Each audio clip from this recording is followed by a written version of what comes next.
All rise.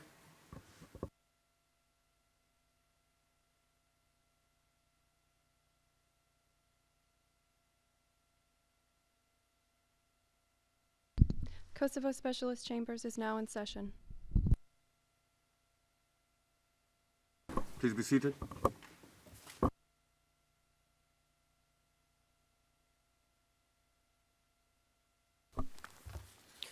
Good morning and welcome everyone in and outside the courtroom. Mr. Court Officer, can you please call the case? Good morning, Your Honors. This is file number KSC BC 2020-07, the Specialist Prosecutor versus Hisni Gucati and Haradinaj. Thank you, Mr. Court Officer. Now I would kindly ask the parties and participants to introduce themselves, starting with the Specialist Prosecutor Office. Mr. Prosecutor. Good morning, Your Honor. Matt Holling, Associate Prosecutor with the SPO. Appearing also today are Alex Whiting, Deputy Specialist Prosecutor, James Posh, Associate Prosecutor, and Leni Peterson, Case and Evidence Manager. Thank you. Thank you, Mr. Prosecutor. Now I turn to the defense. Mr. Rees, please. Your Honor, my name is Jonathan Rees. I appear on behalf of Mr. Gucati. I'm assisted today by co-counsel Mr. Hugh Bowden. Thank you, Mr. Rees. Mr. Cadman, please. Good morning, Your Honour. Toby Cadman for Mr. Haradinaj, joined by co-counsel Mr. Carl Buckley and legal assistant Ms. Miriam Botsberg. Thank you, Mr. Cadman. And now I turn to the registry, please. Morning, Your Honour. It's Ralph Roach, Head of Judicial Services Division. Thank you, Mr. Roche. And for the record, I'm Nicholas Guillou, pretrial judge for this case. On 22 April, I scheduled the fourth status conference for this case. My goal today is to review the status of the case and to organize exchanges between the parties to ensure an expeditious preparation for trial. In particular, I wish to discuss disclosure, the accused access to documents, agreements on points of law and facts, translations, and the status of SPO and defense investigations. I thank the SPO, the defense, and the registry for their written submissions. There is no need to repeat the submissions in detail, but I will invite the parties to respond to each other's written submissions in a concise fashion following each item of the agenda. And as usual, I remind the parties to give prior notice should any submission require the disclosure of confidential information, so we can go into private or closed session. Let's now move to the first item in our agenda, disclosure. I would like to hear from the parties on the progress made in the disclosure of evidentiary material. Before I give you the floor, I would like to note the following. I first note the SPO's submission that there has not been any progress on the outstanding third-party request. I also note that the SPO indicated that it completed disclosure of all material in its possession falling under Rule 1021A, 1021B, and Rule 103, and that the last item subject to disclosure pursuant to Rule 102.3 will be disclosed within the time frame set in my recent Rule 102.3 decision. I further note that the SPO has now disclosed a further item, including an annex chart, in compliance with my decision F171. In this regard, I have 3 points to make. First, I note that this item contains a list of errors identified by the SPO in relation to a previous chart disclosed pursuant to my decision F141. In relation to this, I intend to issue an oral order today after having heard from the parties. Second, I note that the aforementioned items were disclosed under Rule 1021B, despite the fact that the information forming the object of these items has been determined to be disclosable under Rule 102.3. So I invite the SPO to explain whether this means that it intends to present these items at trial. And third, I note that the item previously disclosed, which is ERN 093492-093590, has been added to the SPO's list of exhibits filed on 9 April.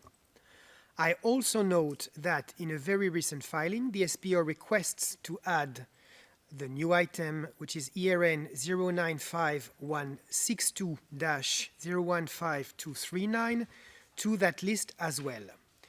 In relation to this, I intend to issue an oral order today after having heard from the parties. I note that both defense teams disagree with the SPO on the completeness of the disclosure process.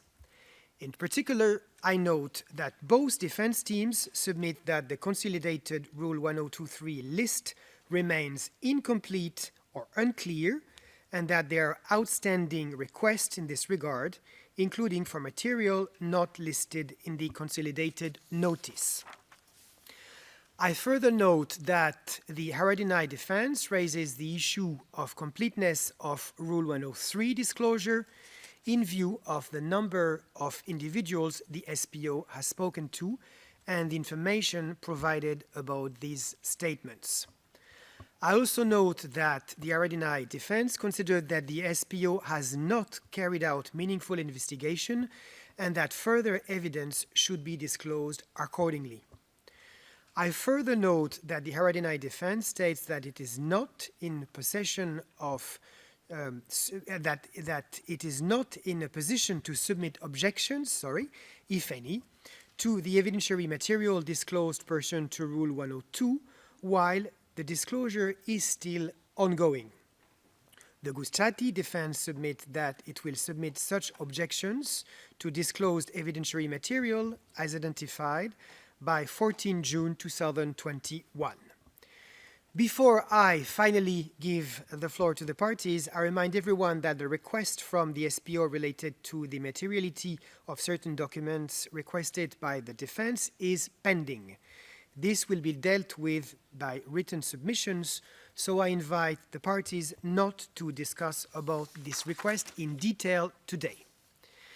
I would now like to hear the parties on the points I just raised, including the two items disclosed further to F141 and F171 respectively, under which rule they be used at trial, and any objections from the defense to add 095162-095239 to the list of exhibits. Then, whether the SPO has completed disclosure under Rule 103 material by the designated deadline of 9 April 2021, or whether further disclosure under this rule is expected, especially in view of the aforementioned submissions by the Haradinaj defense. Whether the SPO has an estimate as to when, if at all, will the third-party request be resolved, whether the SPO intends to add evidence under Rule 102.2 and can provide reason for the late disclosure should that be the case, and when does the SPO plan to communicate to me, as per trial judge, any non-redacted versions of the disclosed evidence as ordered in the framework decision on disclosure, F104, which is in paragraph 80. And finally, any further points about the defense ability to submit its objections, if any, to the evidentiary material disclosed pursuant to Rule 102, as foreseen in Rule 95(2)(e). And finally, and more generally, I would like to know whether the parties are facing any difficulties related to the remainder of the disclosure process, in particular in relation to Rule 102.3 material. Sorry for this long introduction, but now that I've started to set all the issues at stake for our status conference, I will give you the floor, starting with you, Mr. Prosecutor. If you need to be reminded of the different items, please get back to me. But you have the floor for now. Thank you, Your Honor. I will try. If I need help, I will let you know. First, I'll turn my response to your question at the beginning about these two declarations that you described as falling under decisions 141 and 171. The declaration under decision 141 is already on our list of exhibits. So it was disclosed under Rule 102(1)B because, even though it was ordered pursuant to a decision, we decided that we wanted to use it on our list of exhibits. The same is true for the declaration falling under decision 171, with the difference being that it wasn't finalized until after the 9 April deadline had occurred, which is why we've submitted recently a request to add that item to our list of exhibits. So this is why those two items are disclosed under Rule 102(1)B. And as you correctly pointed out, where there were some errors in that first declaration that are noted in the second one. As regards Rule 103, yes, we've said it already. We believe that we have disclosed everything falling under that rule. And we note that the Haradinaj defense questions whether we have done so in the course of their status conference submissions. And they note in particular this A7B5E redaction code in Disclosure Package 23 of 22 April 2021. Your Honor's framework decision permits us to apply redactions to materials on the basis of pre-approved categories. Categories A7 and B5 are standard redactions, which we may apply without prior judicial authorization. Category 3 concerns non-standard redactions, which do require judicial approval in order to apply. When text is marked with each of these codes, it means that there are three independent bases to redact the information in question. These codes often apply together when the text concerns sensitive information on witnesses that we do not intend to call. It's unclear how the Haradinaj defense jumps from the redaction code identified in paragraph 7 of their submissions to a conclusion that the redactions concern exculpatory information. Disclosure Package 23 concerns disclosure of lesser redacted versions of two items in accordance with Your Honor's decision, F00185, concerning the disclosure of notes on contacts with witnesses who address the impact of the accused actions on them. They do not concern witnesses to be called in Case 7. Your Honor identified 4 paragraphs requiring lesser redactions, which we have now done. But Your Honor also granted the overwhelming majority of the redactions that we applied, including those with the A7B5E code identified by the Haradinaj defense. This code appears in several other similar notes that have been disclosed. As an example, nearly 2 months ago, in Disclosure Package 8, we disclosed 104 items to the defense teams. All of them have that same A7B5E code. There is no potentially exculpatory information behind these redactions. They have been accurately marked in accordance with your framework decision and have been reviewed by Your Honor. Turning to Rule 102.3. Our consolidated Rule 102.3 notice was filed in accordance with Your Honor's decision F00172. We reviewed our collection and selected 184 items understood to be relevant to the case within the meaning of Your Honor's decision. We have included the 13 items from our original Rule 102.3 notice, as well as previously disclosed items identified in paragraphs 30 and 31 of your decision. As for new items, most of them fall into the following general categories. 1, social media posts and English translations, generally from the accused, which are not relied upon as evidence and are not exculpatory. 2, SPO official notes, most of which explain how open source materials were downloaded from the internet or how seized items were handled. 3, further information on seized items and the analysis of them. 4, international correspondence and court filings, derivative of information already included on our list of exhibits. And 5, information withheld pursuant to decisions of Your Honor, which we have since received your permission to disclose. As is hopefully clear from my description, we've applied a very generous understanding of relevance in deciding what to put on this notice. Your Honor has set a 21 April deadline, now passed, for the defense to file any final requests, quoting from your decision, for pretrial disclosure or inspection, including regarding any sufficiently specified items not included in the consolidated detailed notice. These last requests have been filed, and they are pending your resolution.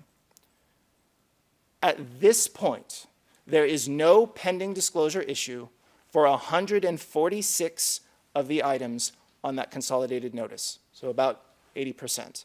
So those 146 items, some of which were broken down into further sub-items before disclosure on Wednesday, they've either been disclosed with redactions, made available for inspection, etc. Some are not to be disclosed, but in pursuant to an order that you have already given.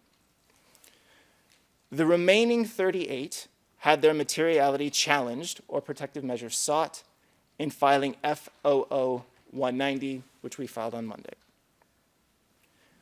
The Haradinaj defense argues in its written submissions that the Rule 1023 consolidated notice was unclear because it contained significant amount of material already disclosed and contained unclear descriptions. First, as I just mentioned, the pretrial judge, you've ordered us to submit a consolidated detailed notice comprising, in this quotes, all such material and evidence, including but not limited to items disclosed following the Gucati Rule 1023 items, where they meet the aforementioned requirements. And this is from paragraph 31 of the Rule 1023 decision. So we have been told to include certain already disclosed items in the consolidated notice. We have also provided an inter partes index which lists every item on the consolidated Rule 1023 notice. Whenever an item was disclosed previously, the disclosure package that document can be found was indicated in the index provided to the defense. There should be no confusion about the disclosure status of any of the items on the consolidated notice at this point. Second, the descriptions in the consolidated Rule 1023 notice were sufficient as filed. Nevertheless, when the Haradinaj defense reached out inter partes to ask for clarity on the descriptions of 41 of these items, we responded to them point by point within a day. But the most important point on this is actually that after the Gucati defense selected all of the items on the consolidated Rule 1023 notice, we asked the Haradinaj defense if they could confirm whether all documents to be disclosed to Gucati would be disclosed to Haradinaj also. The Haradinaj defense said that this made sense under the circumstances, and indeed all items disclosed on Wednesday by that 28 April deadline Your Honor set that were disclosed to the Gucati defense were also disclosed in some form to the Haradinaj defense. With this context laid out, the Haradinaj defense is challenging descriptions of items on a Rule 1023 notice that they have already received or were going to receive hours after that submission was filed. They don't need the Rule 1023 notice anymore in order to understand these items. As for requests for items not on the Rule 1023 notice, the litigation is now about whether or not to disclose these items. The SPO has challenged the materiality of these 3 requests of the Gucati defense, most of which are hardly different to previous requests which were already rejected by Your Honor in decision FOO 172. I wanted to focus on one aspect of it in particular today. The Gucati defense, again, requests information on how the accused acquired the batches of information at the heart of this case. Such information is completely immaterial to their preparations. The indictment charges the accused with the unlawful dissemination of confidential information. What matters is the classification of the information that they held and what they then did with it. How they got the information is not charged. It has no relevance to the case at all. We have made submissions before about the defense proposition that the SPO somehow gave these documents in order to incite or entrap the accused. We have said repeatedly how this submission is baseless. But we want to stress the point again in relation to our disclosure obligations as well. If the SPO possessed any evidence at all that the accused were somehow incited or entrapped by our office, then this would have to be affirmatively disclosed under Rule 103.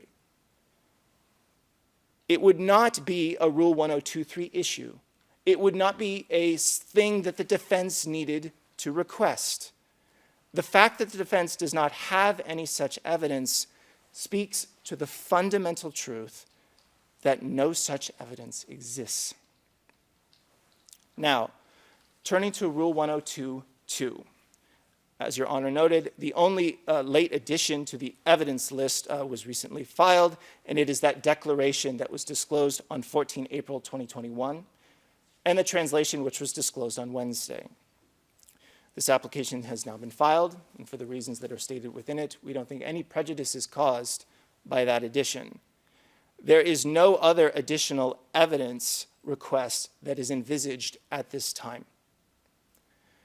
Your Honor asked about the third-party request. As we've mentioned in our written submissions, we are trying our best to try and secure a response. We are aware that any information that we receive would fall under our disclosure obligations. We're also aware that if we want to rely upon that information at trial, we would need to file an application similar to the one that we filed yesterday. And hopefully it will come soon. As regards redacted versions of disclosed materials, we are mindful of Your Honor's decision, and if there are any, sounds like there are, redacted versions where there is no corresponding unredacted version, we will undertake to remedy that. Unless there are any other questions that you have, I think that addresses everything. Maybe just a small clarification about the charts. Do you intend to present them at trials, the recent charge filed after my decision? Yes, we do. We have arranged to have those charts prepared by witness W04841, who we intend to call at trial. So we have basically used the charts that you ordered as additional declarations of that witness. And so the defense is going to be able to examine a witness in court as to those charts. And so that's how we intend to present them at trial. Thank you, Mr. Prosecutor. Let me now move to the defense. Mr. Rees, please. Your Honor, firstly, in relation to the issue of the request for the SPO for leave to add evidence to their exhibit list and to introduce the new declarations, I acknowledge that Your Honor has said Your Honor wishes to make an oral order in relation to those matters. But we were provided with notice of these matters very recently. The request to add items to the exhibit list was only filed yesterday, the day before this status conference. In accordance with the rules, we are entitled to 10 days to respond to that motion in writing. And I would ask for the opportunity to be able to do that. I'm not in a position today to make oral submissions to Your Honor on the point. It did not form part of Your Honor's agenda for this meeting in the order setting the date for the fourth status conference. Of course, it couldn't have formed part of Your Honor's agenda because the SPO only served the request yesterday, the day before this status conference. So I would ask for Your Honor to allow us the time that we are entitled to in the rules to provide a written response to that motion. Your Honor, in relation then to the issue of disclosure, whether the parties are facing any further difficulties. Your Honour will appreciate that at the time I drafted the response to the order setting the date for this status conference, we had received the revised Rule 1023 notice, which contained on it 148 relevant items, which it is noted is in contrast to the original notice that the SPO provided, which had only 13 items, and which the SPO insisted, incorrectly, but insisted contained all that which was relevant and had which not at that stage been disclosed. They were wrong about that, and they were wrong by some margin, as we correctly predicted when we described the original 13 item list as being paltry. In those circumstances, Your Honour will appreciate that we will remain skeptical about any ongoing assurances that the SPO continue to make. We had, at the time of drafting our written response to the order setting the date for the fourth status conference, responded to the revised Rule 1023 notice, as Your Honour had asked us to do in Your Honour's decision on the scope of that notice, making requests for material from it and raising the deficiencies that we still saw in the notice and providing further detail to the requests, which Your Honour will previously recall had been described as Request A and Request B. And in light of Your Honour's remarks in the decision on the Rule 1023 notice, we had added further specificity, further specific details to the request to assist the SPO in dealing with it. At the time of drafting the response to the fourth status conference order, we had not received a response to those requests, not even an acknowledgement that they had been received by the SPO. It is right to say that we did receive on the 29th of April, so yesterday, further disclosure of 153 items. That is in circumstances where repeatedly during the 3 previous status conferences, and specifically the last status conference, Your Honour has been assured that disclosure was complete and that the SPO had fully complied with their obligations to make disclosure. And yet, the day before the fourth status conference, we are provided with 153 disclosed items. I make no criticism, of course, for the fact they are disclosed, but I raise it again because Your Honour will forgive us for remaining skeptical in these circumstances when we are presented with further assurances from the SPO that the disclosure exercise is in hand and complete. We have also received, after the drafting of our written submissions for this status conference, the confidential redacted version of prosecution requests and challenges which deal with some of the outstanding disclosure issues that Your Honour asked to be left for the purposes of this status conference to be dealt with in accordance with the rules and through written submissions. Despite, Your Honour, asking for that to be done, the SPO today makes further oral submissions. I will not go into those matters. We will respond in writing to the confidential redacted version of prosecution requests and challenges, and we will respond in writing within the time limit set down by the rules, and we will respond in detail for Your Honour's assistance in those matters. But as far as the SPO today raises again the issue of incitement, as they do, in the words of Shakespeare, Your Honour, it seems to us to be a case of the SPO doth protest too much.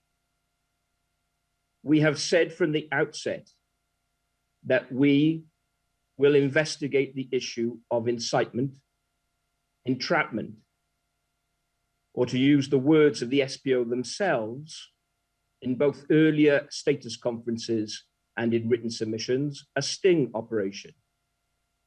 That remains a live issue. And we request the SPO to deal with disclosure properly by listing on the Rule 1023 notice such information and material they have that shows that material came from an SPO member of staff or somebody associated with the SPO. We will deal further with those matters in our written response to the confidential redacted version of prosecution requests and challenges, Your Honour.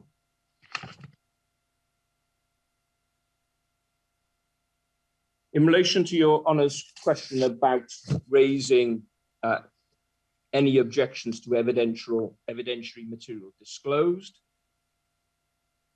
we have said in our written response that we will aim to raise such objections as we have identified therein by the 14th of June, which is the date that Your Honour has currently set for the filing of a defence pretrial brief. Clearly, the assessment of the admissibility of evidence is always an ongoing process. We will do our best to identify such objections as are clear by that stage. But if there are other objections that arise subsequent to that date, we will, of course, raise them as soon as possible thereafter. I make the same point in relation to the issue of disclosure, Your Honour. We have done our best to raise at the earliest of stages throughout such disclosure requests that we can identify for the early resolution of issues. We did so, if Your Honour recalls, at the very first status conference, and we will continue to do that. But it is the case that disclosure and the obligations to make disclosure that are contained within Articles 21(6) of the law and Rules 1023 and 103 of the Rules of Procedure and Evidence are obligations on the SPO that continue throughout the proceedings and cannot be made subject to a cut-off point.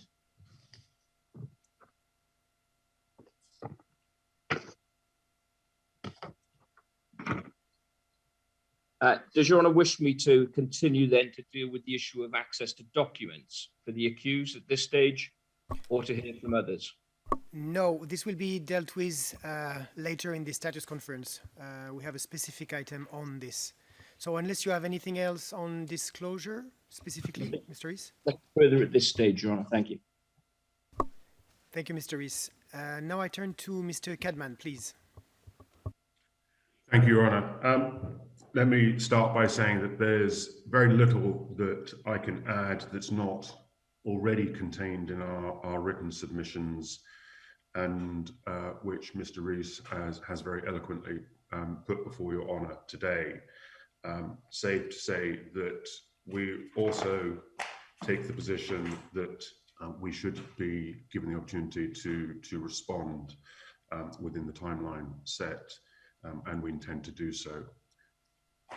Regarding the issue that the SPO has stated this continual insistence on incitement or some other allegation towards the SPO, their assertion that no evidence exists that is disclosable, Your Honour, as we have made very clear from the outset of these proceedings, the reason why no evidence is in the possession of the SPO is because they have not bothered to conduct an appropriate investigation into the manner in which those documents were leaked.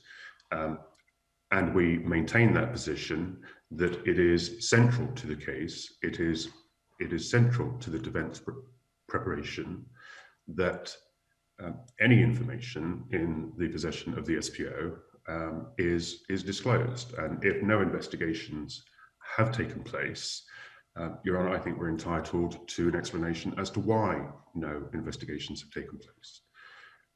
What we have set out previously, and a list of 39 requests were sent to the SPO, were based on our own preliminary investigations, which identified that the SPO had not carried out any effective investigation, as one might expect in a case such as this, one which the SPO continues to set as being the most serious charges. So for that reason,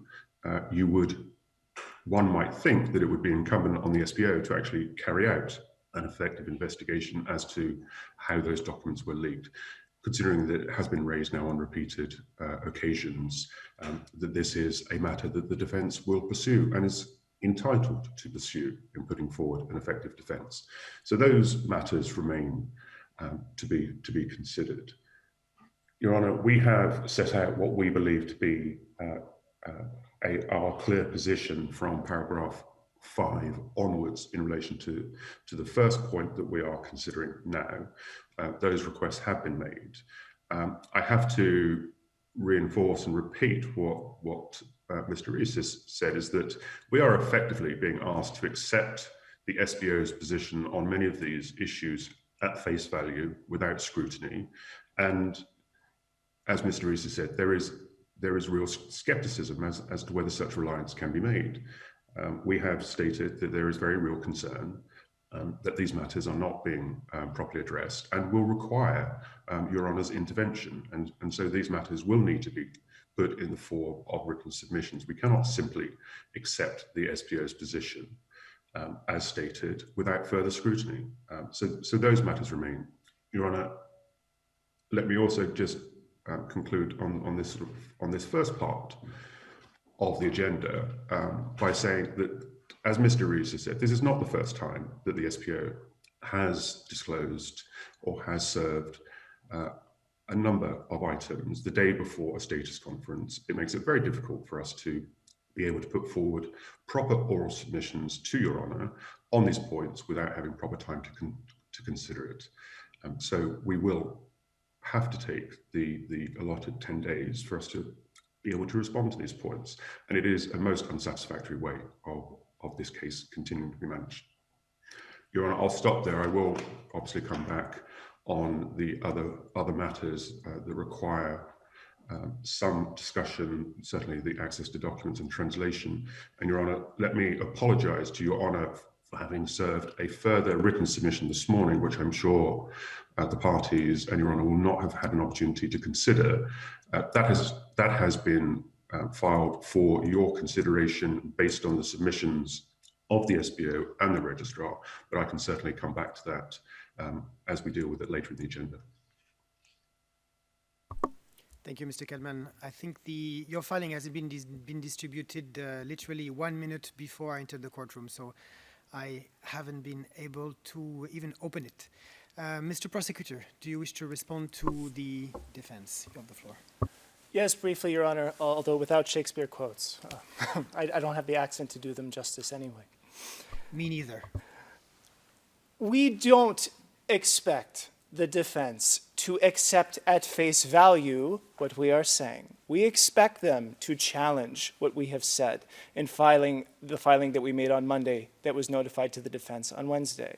They are, of course, entitled to do so, and the scrutiny is then exercised by Your Honor.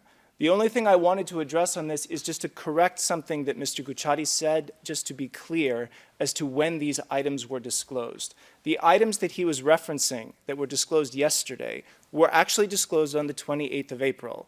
And I emphasize that because the 28th of April was Your Honor's deadline for when we had to disclose those items for which we were not contesting materiality on the Rule 1023 notice. I did mention an 146 number. The number that the Gucciati defense mentions is slightly higher.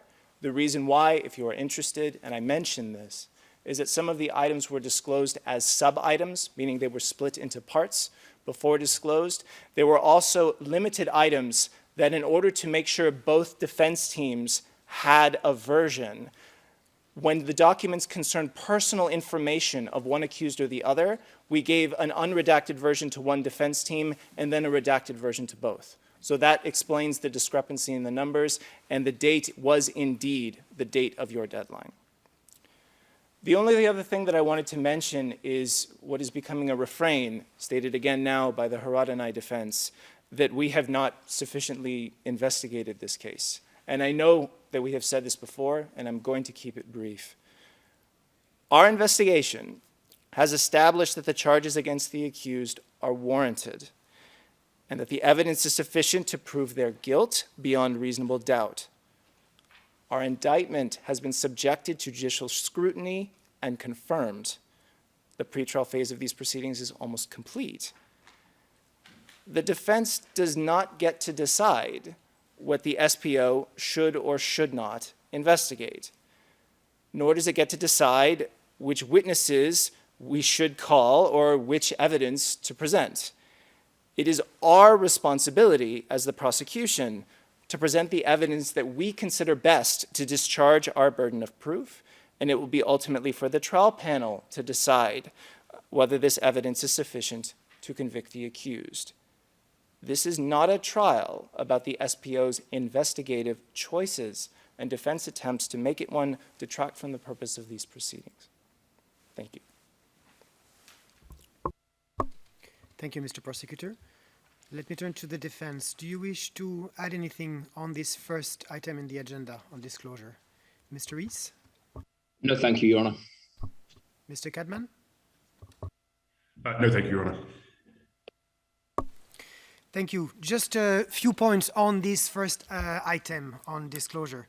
I will not issue any oral order on the SPO's request, given the request by the defense to benefit from the full 10 days in order to reply in writing. So we will deal with this request in written rulings as foreseen by Rule 76. Second, we will also deal with the recent SPO request on materiality in written rulings. So again, I invite all the parties to follow the deadlines set in the rules on that. And further, if I may, I invite the parties to continue their inter partes dialogue. I see that it is not always easy, but nevertheless, I wish that everybody can continue in good faith. And I also invite all the parties to seize me in writing in case of major difficulty, and if possible, before the next status conference, so that I can address these matters, if necessary, in a timely fashion, and especially in order to respect the calendar that I have set in March, if we can, which I intend to do. So this is it for disclosure. Let me, Mr. Rees. Your Honor, before we move on to the next item on the agenda, can I raise a matter of practicality dealing with the remote facility? I think this will be dealt with with the other item in the agenda, because we'll have a discussion on the accused access to document now, and I think your point will certainly fit in this, unless it's something completely unrelated. But something completely unrelated. I haven't given notice on it, but it relates to this status conference and how we deal with it. If I may just explain very briefly, Your Honor. Please. When those who are on the remote facility are addressing the court, we can't see you, Your Honor. All we can see are those participants who are online, which makes it difficult to properly engage with the court because, as Your Honour will appreciate, it is much easier to engage with the tribunal when you can see the person you're addressing. Is there any way that the registry can address that to stop the image from moving away from Your Honour when those who are online are addressing Your Honour? I will give the floor to the registry, but I think the only way to do this is if we had from the courtroom several Zoom connections, because I think at the moment you certainly have what we call the floor connection, which is what is broadcasted basically on the internet. You don't have all the cameras, so it would mean that basically we managed to have several Zoom connections at the same time, and one with a camera on the bench probably, and even one on the different parties and participants. But I don't know if it's feasible. I will just briefly give the floor to Mr. Cadman. Maybe you want to add something before I give the floor to the registry. Thank you, Your Honour. Not being very technical myself, I think that there are ways in which the gallery view can be managed so that all of those are present. I think it is a difficulty when there are those physically present as opposed to those appearing remotely.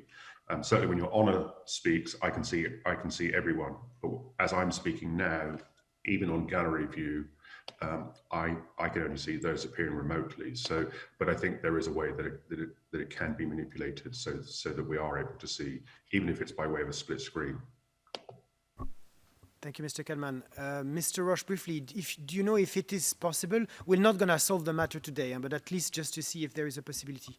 Or I see Mr. Court Officer. Do you want to? Your Honour, just to confirm with what Mr. Cadman mentioned, it is indeed correct. Should counsel appearing by Zoom select the gallery view, they should be able to see what is being broadcasted by the Kosovo Specialist Chambers. Thank you, Your Honour. Thank you, Mr. Court Officer. Mr. Roche, do you want to add anything on the matter? Thank you, Your Honour. At this stage, I don't have anything to add to what has been said by the court officer, but we will look into the matter and report back as expeditiously as possible. Thank you. Thank you, Mr. Roche. So I invite the registry to see if a solution is possible for the next status conference. We will try to find a way. And I fully understand the difference point, because it's something that I actually thought myself in a previous status conference, because I thought that given what I see on my screen, if it's the same thing as you see on your screen, it must be a bit difficult because you don't see the courtroom for sure. So we will try to find a solution for the next status conference. And I turn to the AV technician, who are probably going to hate me for saying that, but I will ask them to do their best to find a solution. So unless there is anything else, I will move to the second point on our agenda, which is the accused access to documents. In its submission, the registrar recalled that a secure electronic data sharing system, or SEDS, has been put in place for the electronic exchange of case-related materials between the accused and their counsel. The system has been activated for both defense teams in this case. However, according to the Gucati defense, the SEDS system's capacity is too low and needs to be expanded, and legal workflow ought to provide the ability to download disclosure folders as a whole or en bloc. Now that I see that you refer to French expressions in your filings, Mr. Rees, for onward transmission in a single batch to the SEDS. I also note that the Haradinaj defense also considers that the SEDS does not appear to be large enough to enable all of the evidence to be uploaded, in particular the video evidence, and therefore request the possibility to use alternative means such as secured USB sticks. I also note that the Haradinaj defense estimates that communication between counsel and their client in the detention facilities are currently complicated due to the glass partition between defendant and counsel.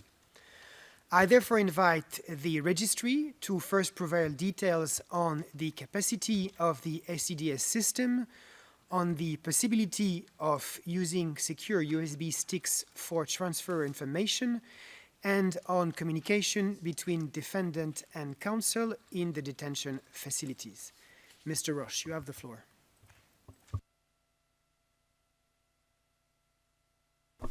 Thank you very much, Your Honour.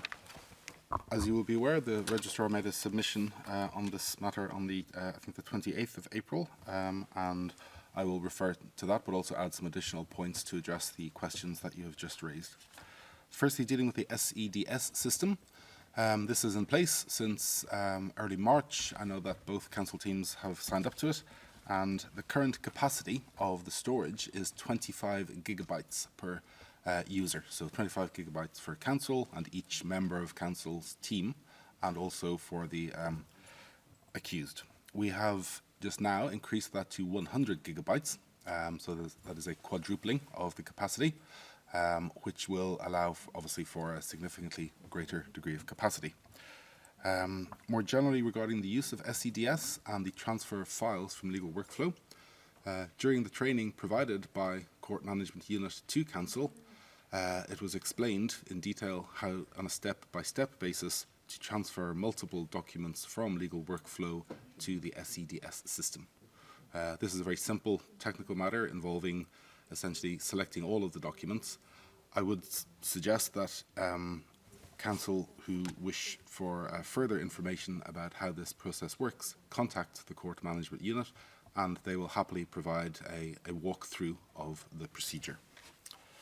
As regards USB sticks, the current registry IT security policy restricts the bringing in of a number of items to the detention facilities.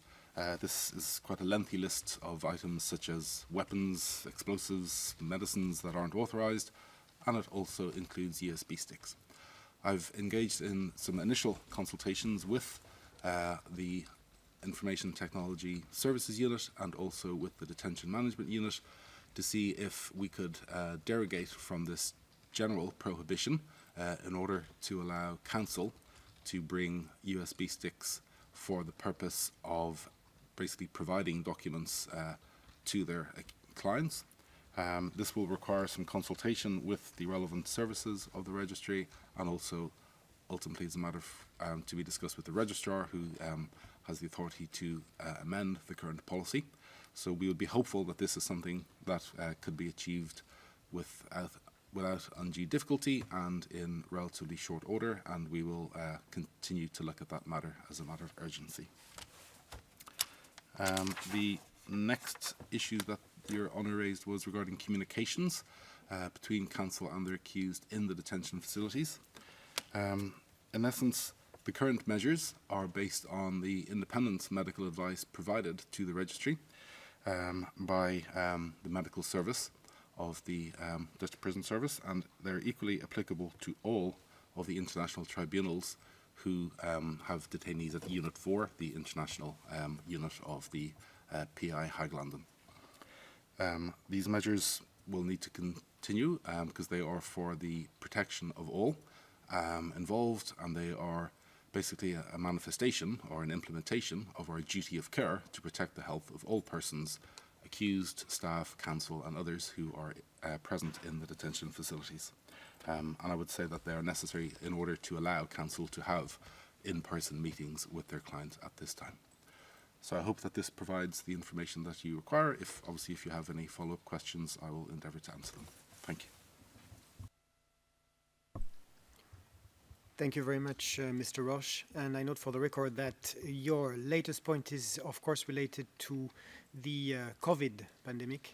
And I also thank the registry for improving the system and allowing up to 100 gigabytes. I think it might solve at least part of the problem, especially when this relates to video evidence. I will now give the floor to the defense teams, starting with Mr. Rees, please. Your Honour, can I echo that it's very helpful of the for the SEDS system capacity to be increased. Can I just add, actually, that it seems to be working now in the sense that I can see Your Honour as I'm addressing Your Honour. Oh. No, it's not. I think it depends on you will now you'll probably see me, so it depends Now I can see. on the person in the cabin there who is editing the video and who is deciding if you will see me or not. So there is still some improvement to be made, because I think what you would like is to be able to see basically what you see at the moment, plus the zoom, the full zoom picture. So the AV still has some homework to do for the next status conference, I'm afraid. But please continue. Your Honor, I'll just return to what I was saying. So I am very grateful for the increase in the SEDS system capacity. I won't. There are some technical details that perhaps it won't be fruitful for me to go into at this stage. But if I can deal with a more general point rather than a matter of detail, Mr. Roche referred to the legal workflow training assisting in demonstrating how one can download a number of documents en bloc. And Mr. Roche is right in that I underwent that training, and it was very useful, and I'm very grateful because it did further my knowledge of the legal workflow system. But even on the fix, if I can use that term, that was suggested, it requires you to go into each disclosure folder. You have to expand the number of files within the folder that appears on the screen at any one point. The most it can expand to is 100. And then you have to click to select each of those files and then go to the download function.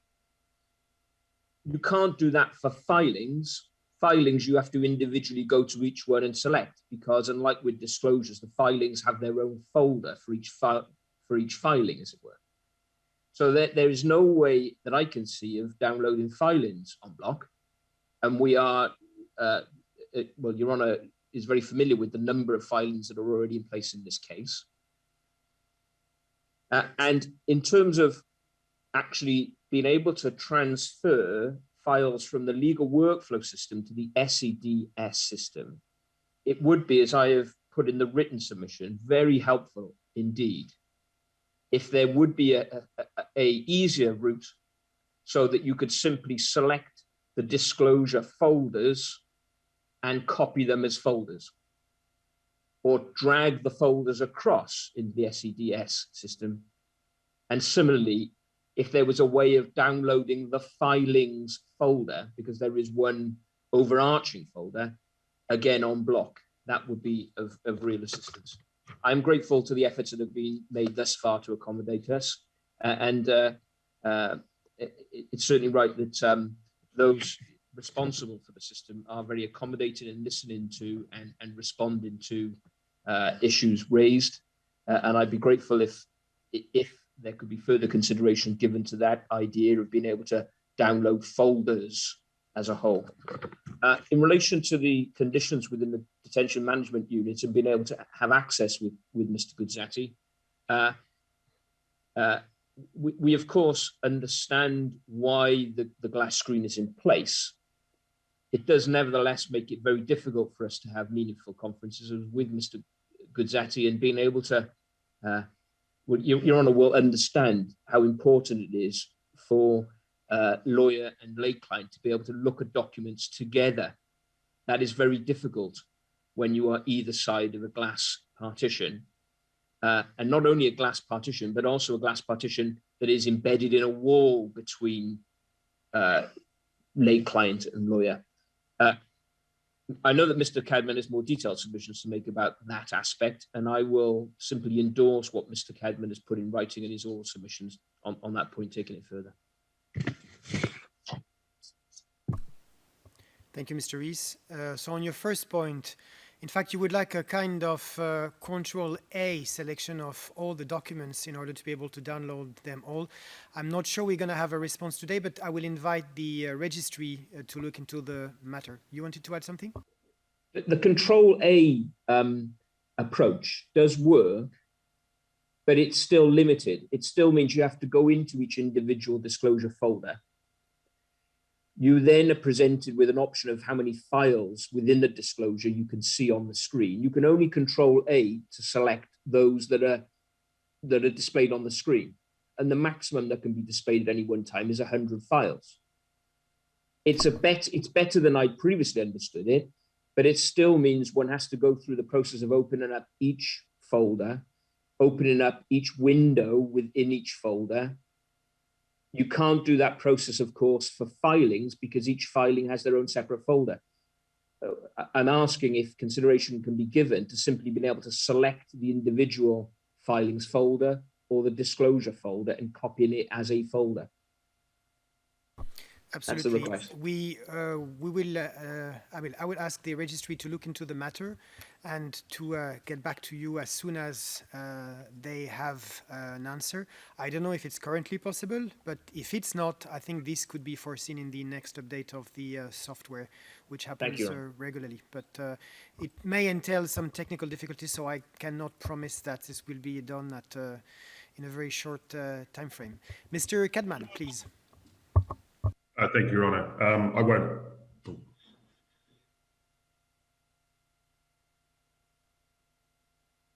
Sorry, Mr. Cadman. I was just being told that now it seems that I appear on your screen and that the AV has apparently fixed the problem very quickly. Thank you, Your Honour. Certainly, yes, I can now see you. So thank you, Your Honour. Your Honour, I don't want to labour the point any more than is already in the written submissions. Just to add a couple of points. Obviously, we're very grateful for the increase to 100 gigabytes. That should certainly solve the problem of being able to provide Mr. Haradinaj with the video footage that he needs to go through. What I would say, we appreciate all of the training that the registry and court management has provided, but it's not necessarily a question of training. It's a question of how usable the system is. And certainly what Mr. Rees has stated as far as the disclosures is concerned, that's right, you have to go into each folder individually, download each folder. The problem that you also have is how that can then be transferred en masse, because we're talking about high density documents and video footage. So there are difficulties within that. With the disclosures in particular, one of the difficulties that we face is, whilst the folder in which the documents are contained has the file number and the file name, when you download the document in PDF form, it only has the file name. So it no longer has the file number. So you have to effectively change the name of every file in order for us to know what the file number is.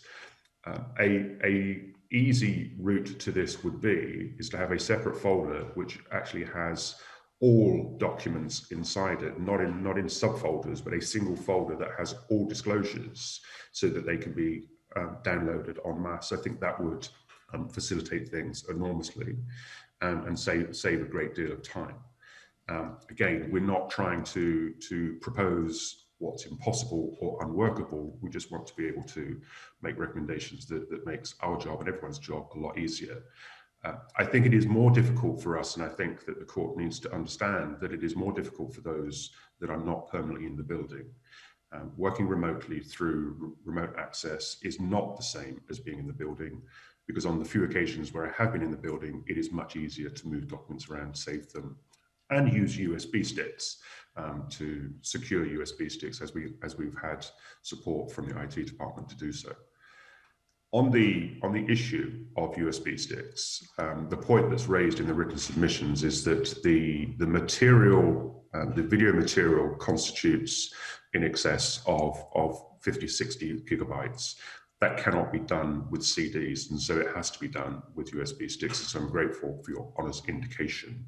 I may be taking a huge advantage to ask if there's any way that such policy can be implemented by Monday, because that's when I'm due to see Mr. Haradinaj. I'm conscious of the fact that that's probably unlikely, but if any chance it can be done by Monday or Tuesday next week, then it will facilitate our ability to move things forward. In terms of the access to the client, as Mr. Rees has said, and whilst we do recognise that measures need to be in place for health safety and the safety of all persons within the DMU, the fact that all vaccinations are not scheduled to be completed until the end of July means that it is completely unworkable for us to even contemplate going to trial before September. We do need to have full access to our client. We need to be able to sit with them to go through videos, to go through documents, and that is simply not possible with a full wall glass partition and speaking to them through a telephone. It is simply unworkable. The difference is if Mr. Haradinaj was brought to the court today for today's hearing, I would have time with him in the holding cell downstairs beneath the court, and I would not be separated by a glass wall partition. What I had previously requested is, if that is possible for court hearings, why is it not possible out of court hearings, so that we can properly prepare and move this case forward? Otherwise, these matters are going to be delayed until the autumn, and taken into consideration also the problems with translation, which I understand is the next item on the agenda. That is likely to increase the unlikelihood of being ready for trial before the autumn. Thank you, Mr. Cadman. Does the SPO have anything to say on that? I don't think so, but if you wish to... Not on this point, Your Honor. Thank you, Mr. Prosecutor. Mr. Roche, do you wish to respond to the defense team, especially regarding the question that were raised on the timing of the potential changes and on the USB sticks and on the difference of policies between the court and the detention facilities? Mr. Roche. Thank you, Honor. As regards the potential change to the policy regarding USB sticks, I will action this immediately and have already initiated discussions as to whether a derogation could be made in time for Mr. Cadman's visit on Monday. That ultimately, as I said, is a decision outside my hands, but we will definitely do everything feasible to have that matter resolved.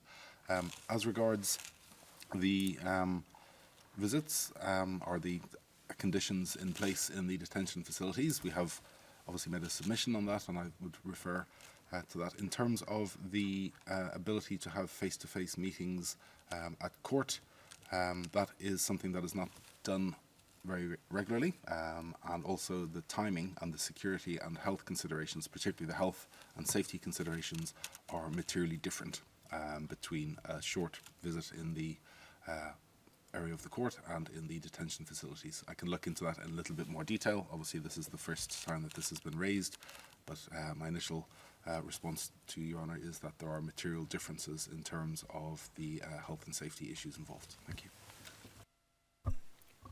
Thank you, Mr. Roche. Mr. Cadman, please. Thank you, Your Honour. Just for the record, so there's no confusion, this is not the first time it's been raised. It's been raised on a number of occasions.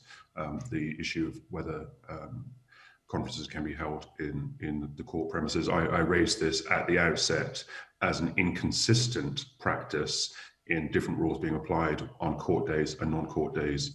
That's in communication with the Defence Office and with the registry. Thank you, Mr. Cadman. Mr. Rees, do you want to add anything? No, thank you, Your Honour. Thank you. First, I will thank the registry for all the efforts made in order to solve the issues raised by the defense in their discussions, whether it is the IT questions or whether it is in the detention facilities. I wish to thank the registrar for all the efforts made, and I think some improvements have already been acknowledged by the defense today, so it's a good direction. And then I would also thank the defense and the registry to continue their discussions on the potential new improvements, whether it is the number of gigabytes in the system or the availability of other means of transfer of communication. And we will most likely deal with this topic again in the next status conference if there are still matters that are pending. But I thank the registry in advance for all their efforts.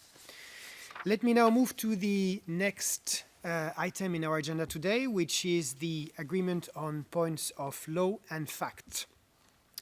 I note that the SPO communicated to the defense 39 proposed agreed facts, and no response was received by the SPO.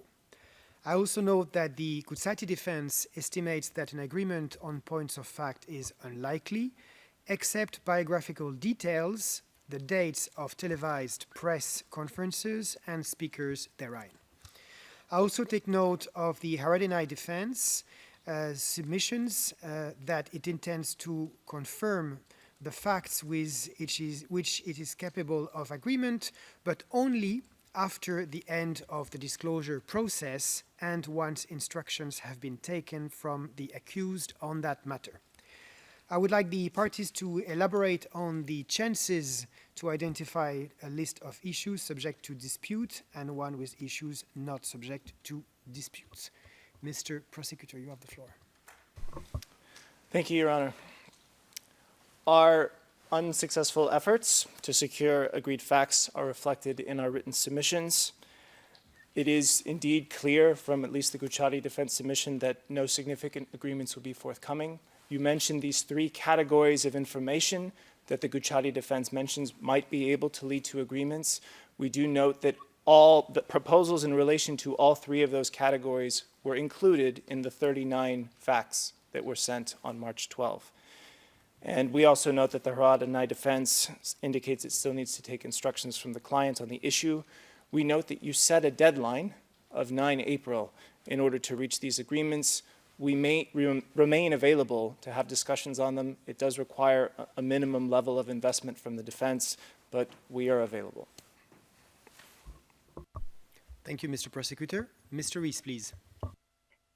Your Honour, of course, did set a timetable to begin the process, but Your Honour also stressed that it was not an obligatory process. There was no obligation on any of the parties. We, as Your Honour is well aware, have been working hard in relation to disclosure issues. Those matters will continue. They are not resolved yet, as Your Honour knows. We will, of course, engage in seeking to narrow the issues as far as possible for the trial panel. We will do that.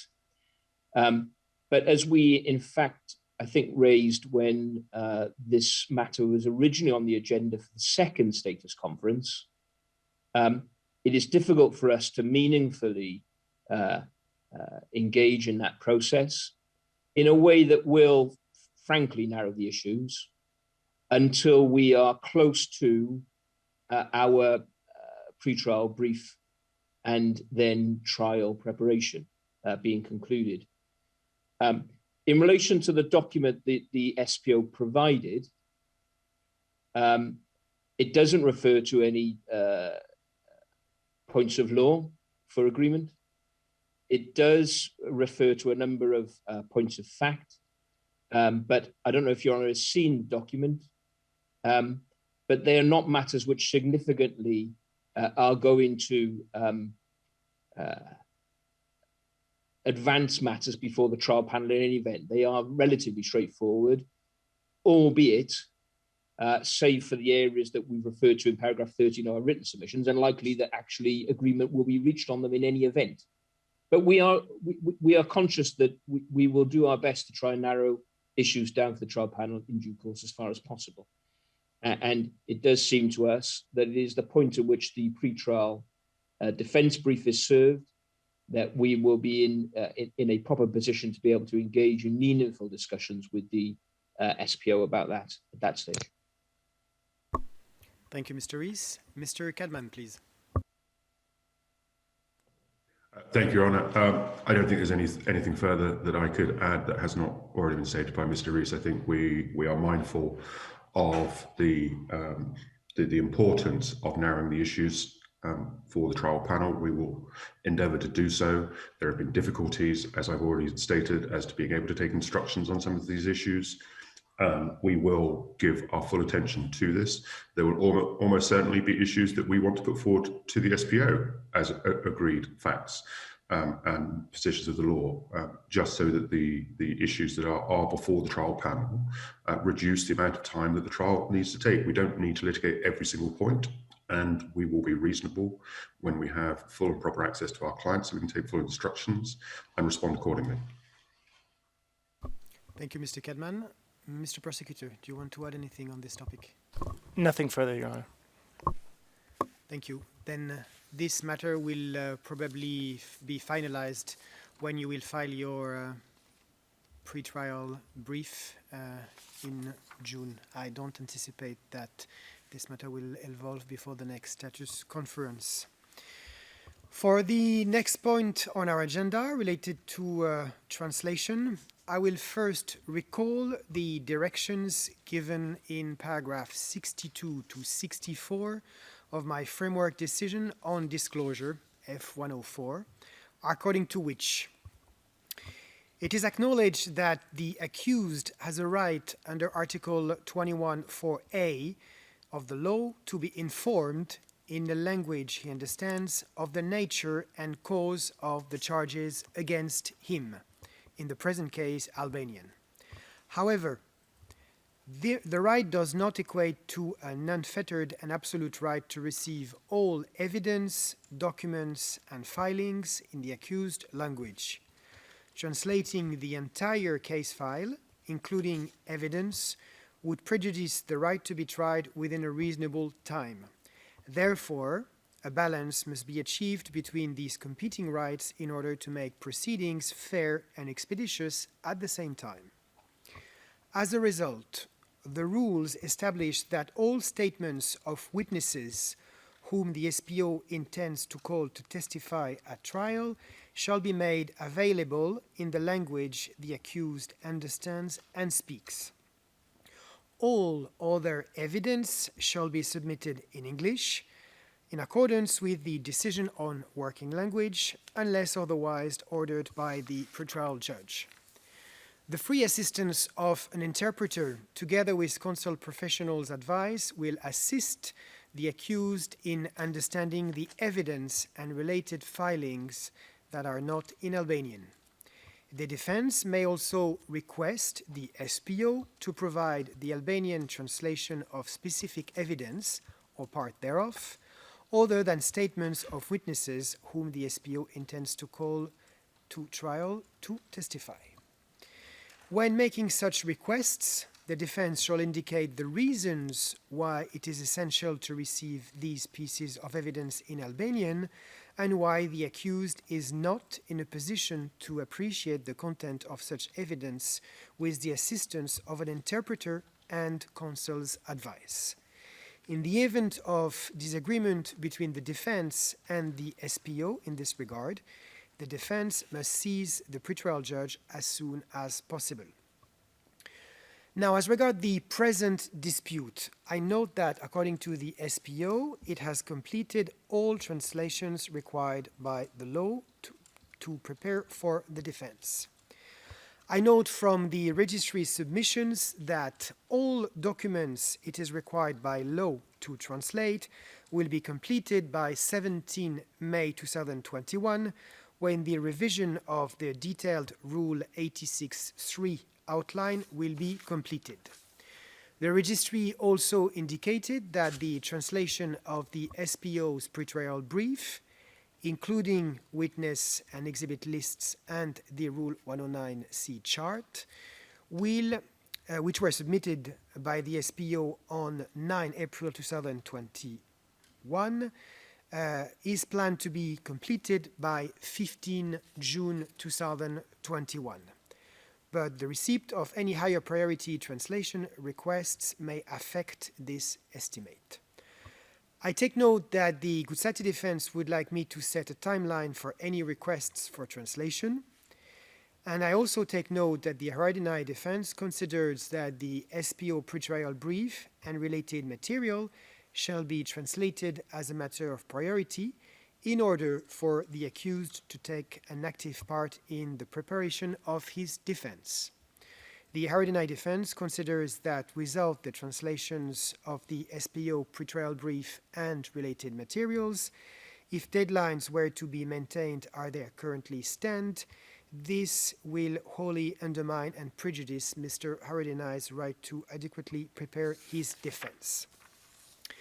So I would first like to hear from the registry and then from the parties about these issues, notably to determine if any practical solution can be found to allow the defense to benefit from any translation of the SPO pretrial brief before the current deadline for them to file their own pretrial brief, for instance, if a partial of unrevised translation can be made available earlier than 15 June 2021. And I know saying that the registry will certainly think I am pushing too much, but I will see if we can find a practical solution today. Mr. Rush, you have the floor, please. Thank you very much, Your Honour. As previously indicated in the Registrar's filing F00192, we have given dates for the anticipated translation, which Your Honour has recanted, so I won't repeat them again. As regards the prosecution pre-trial brief, that is almost finished initial translation. The process of revision, obviously, which leads it or brings it to the required standard, is ongoing. But if Your Honour did direct that an unrevised translation be provided of the prosecution pre-trial brief, that could be done by the 7th of May. That is a document of 83 pages, and then it has 2 annexes, the witness and exhibits list and the Rule 109C chart. Those are nearing initial translation, and we would hope to be able to provide unrevised translations of those, not by the 7th of May, but hopefully quite soon afterwards. And as soon as I have a firm date, I can confirm that in writing. So the caveat would be that obviously as unrevised translations, they are subject to revision, potential amendment and correction. So the previously indicated date for fully revised translations of the prosecution pre-trial brief and the 2 annexes would remain at 15th of June, but an unrevised translation of the brief can be provided by the 7th of May, with the annexes to follow soon afterwards. Thank you, Your Honour. Thank you very much, Mr. Roche, and thank you for this concrete and practical proposal. We'll now give the floor to the SPO. Mr. Prosecutor, please.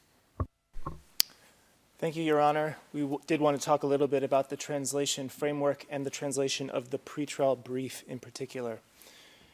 First, just as a preliminary point, and it doesn't even seem to be a contested one, the SPO was only obliged to file the pretrial brief in English. There is no statutory entitlement to an Albanian translation of the pretrial brief, nor is one a prerequisite to the defense filing their own pretrial brief. Your Honor just now set out the framework for these kinds of translation issues. Looking at the submission from the Haradinaj defense just before the status conference, it does seem to be less categorical than the first submissions on what they think that they are entitled to. But we did want to stress that the statutory scheme does identify only certain items that require translation. You gave a similar list. They need to be able to understand the nature and cause of the charges against them, the indictment and the material supporting the indictment, the statements of all witnesses whom the specialist prosecutor intends to call to testify at trial, and later, the trial and appeals judgments in this case. That the statutory scheme identifies discrete categories of information for translation is proof enough that the SPO, that not everything that the SPO intends to rely upon requires translation. All information to date falling under the categories just mentioned has been disclosed, the translations have been provided or are about to be provided, and the trial cannot be delayed due to translations beyond those statutorily required. In the circumstances of this case, the prosecution's pretrial brief does not add much in the way of information that the accused does not already have in Albanian. Much of the SPO's evidence in this case consists of open source statements of the accused, disclosed in their original Albanian with English translation. The accused does not require translation of the SPO's arguments concerning the accused's own words in order for them to understand the evidence against them. There is a comprehensive Rule 86.3b outline in this case, one which overlaps substantially with the pretrial brief, which will be available in Albanian next month, according to the submissions of the registry. In the meantime, the defense have translations of all statements of witnesses that the SPO intends to call, as well as Albanian versions of over half of the SPO's exhibits. They can also solicit the help of the registry in prioritizing certain translations, doing spot oral translations. We take note of the registry's submission about unrevised translations and how the pretrial brief could be ready in that form even faster. Even on the 15 June estimate given in the registry's submissions, that estimate seems to envisage translating all of the annexes included with the pretrial brief, which includes 58 pages of witness and exhibit lists and a 72-page Rule 109 categorization chart. If the pretrial brief alone were prioritized, even as a revised translation, it might be available faster than 15 June. And we wanted to mention this as well. In particular, there is nothing in that 72-page Rule 109 categorization chart that is not also in the pretrial brief. That chart contains the citations to the pretrial brief. The Haradinaj defense cannot reasonably expect this trial to wait until every document in the case is translated to their satisfaction. The accused have or are just about to have all the translations that they need in order to prepare for this trial. And this is the last point that I wanted to mention in relation to this, because we've heard about possible delays and this in conjunction with other issues and not being able to start until autumn and already foreshadowing postponements. The defense have had the entire balance of this year to take instructions and to investigate this case. This case is small. It's concerning the acts and conduct of the accused in just under a month. Again, much of the evidence derives from the accused's own public statements, which the defense cannot reasonably say that they fail to understand.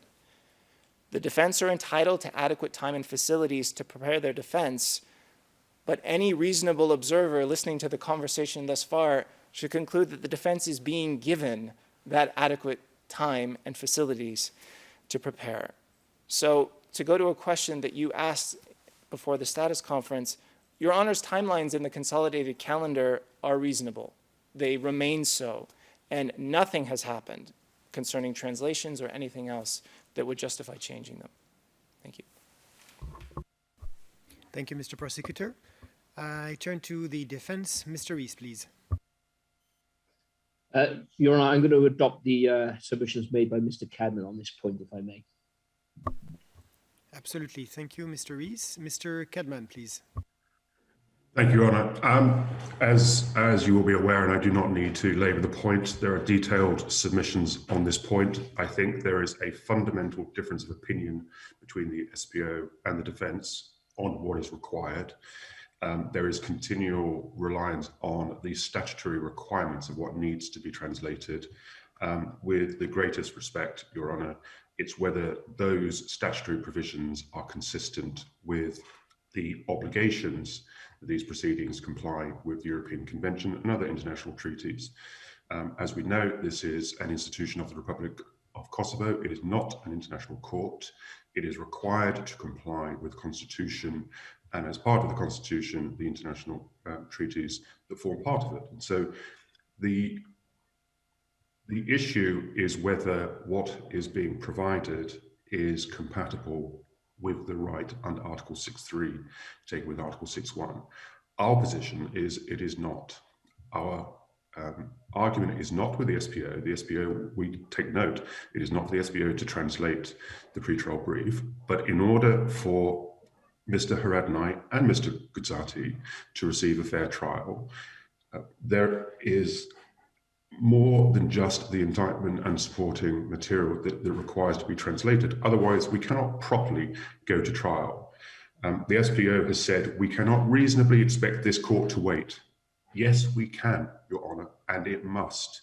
It must ensure that these two individuals are able to prepare properly for trial in what is a very serious matter. It may not be a significant matter to the SPO.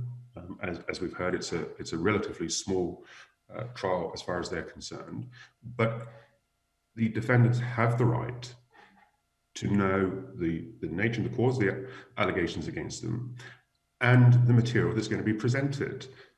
Our submission is that pretrial brief forms an integral part of that. We need to be able to take full instructions from the defendants so that we are able to file our pretrial brief in response. Your Honour has the written submissions. Again, I don't want to go any further than that, but there is a fundamental difference of opinion between what is required and what is reasonable in terms of ensuring a fair trial. Our position is the way that it's currently being managed, there is a very real risk that these defendants will not receive a fair trial. Thank you, Mr. Kalman.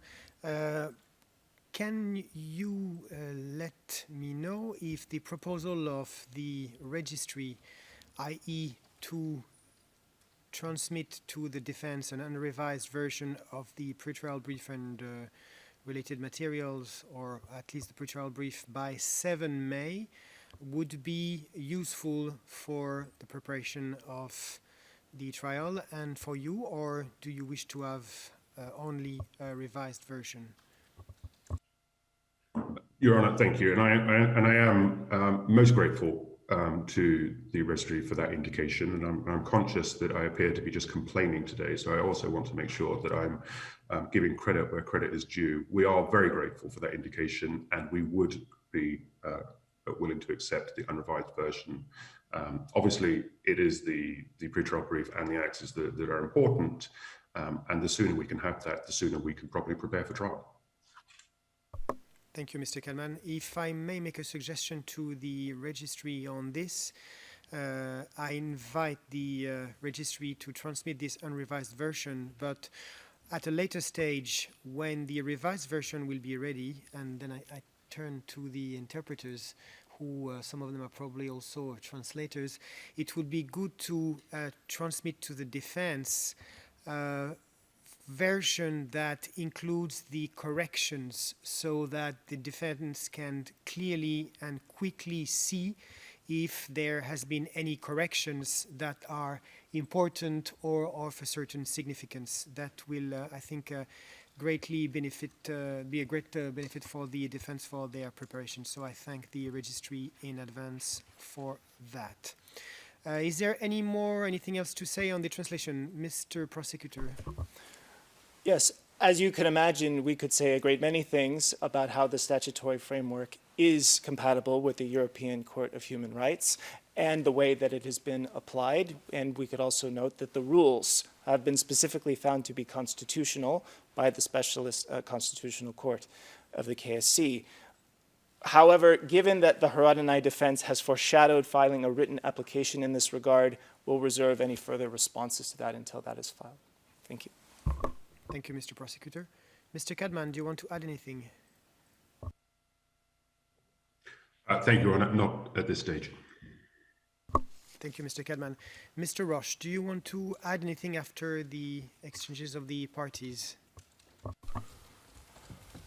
No, thank you, Your Honour, and we note the discussion regarding the unrevised translation of the prosecution pre-trial brief, and will progress that matter within the timescale indicated. Thank you. Thank you, Mr. Roche. This is very much appreciated. I see that it is past 12:30, so we will take a short break of approximately 20 minutes for the interpreters, and we will be back in 20 minutes for the last point on the agenda. The hearing is adjourned. All rise.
All rise.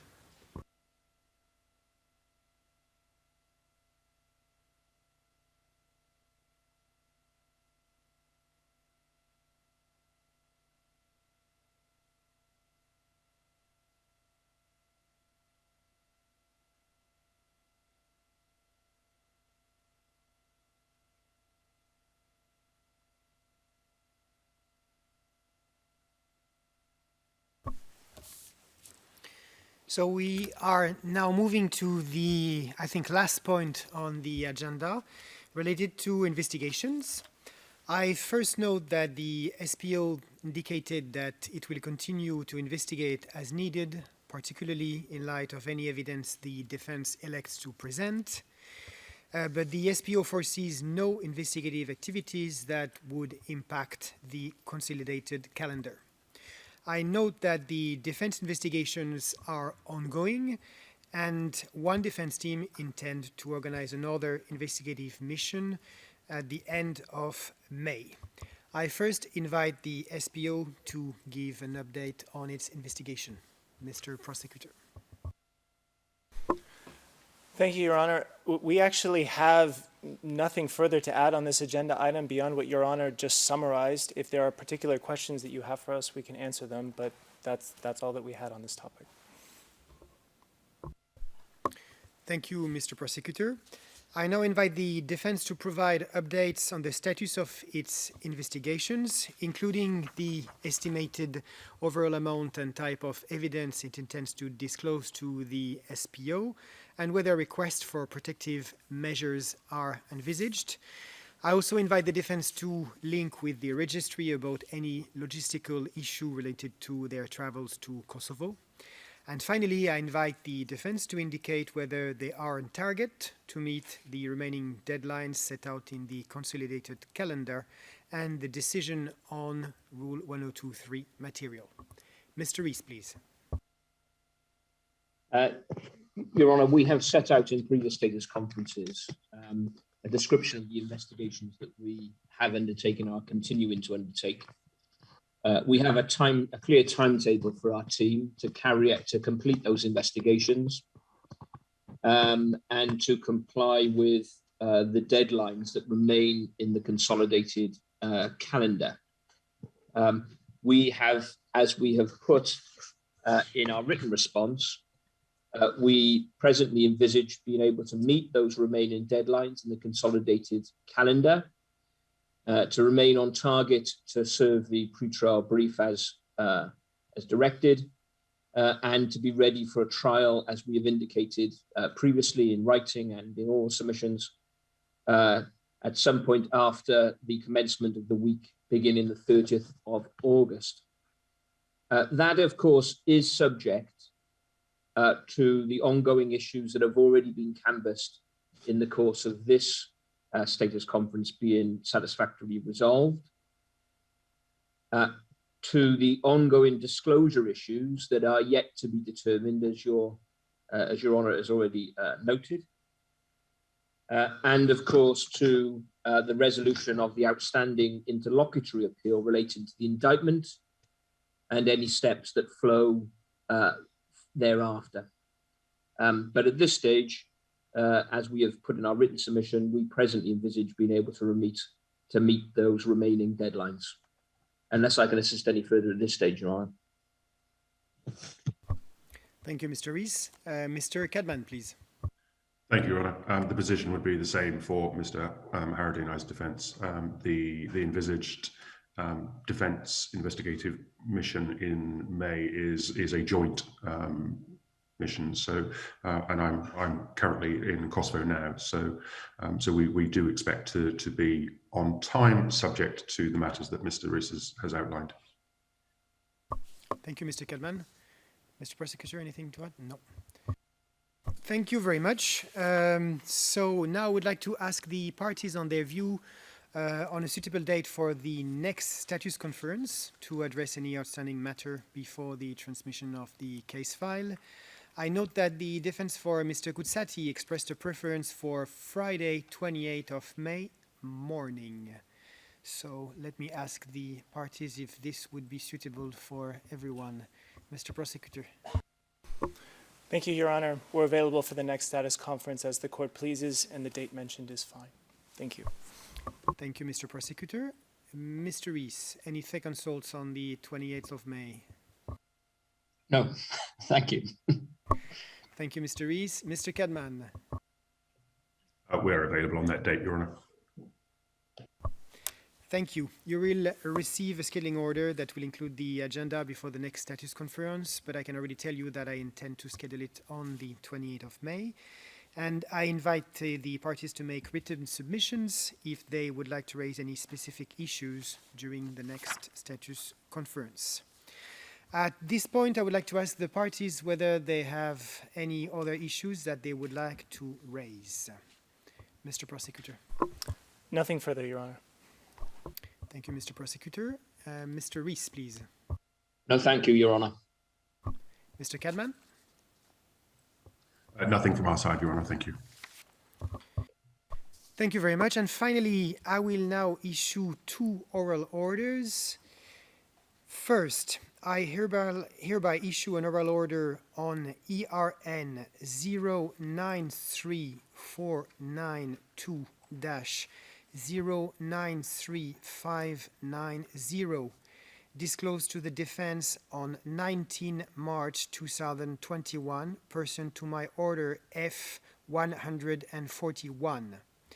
Given the errors identified by the SPO in relation to this item, as listed in ERN 095162-095239, I hereby order the SPO to prepare a revised version of ERN 0934992-09350, rectifying said errors and any other inconsistencies, and disclosed this revised version to the defense by Friday, 7 May 2021. This concludes my first oral order. Second, I hereby issue an oral order to the SPO regarding the unredacted version of disclosed evidentiary material, if any. Considering the advanced stage of the pretrial proceedings and the envisaged date for the transmission of the case file to the trial panel, I hereby order the SPO to communicate to me as pretrial judge by Friday, 18 June 2021, any unredacted version of the evidentiary material disclosed under Rules 1021B, 1023, and 103 of the rules, in conformity with paragraph 80 of the Framework Decision on Disclosure, which is F-104. This concludes my second oral order. And this concludes today's public hearing. I thank the parties for their attendance, and I thank the registry for all the work that they've already done and that they will continue to do in order to facilitate the proceedings in the interest of a fair and efficient trial. And as usual, I thank the interpreters, stenographers, audiovisual technicians, and security personnel for their assistance. The hearing is adjourned. Thank you. All right.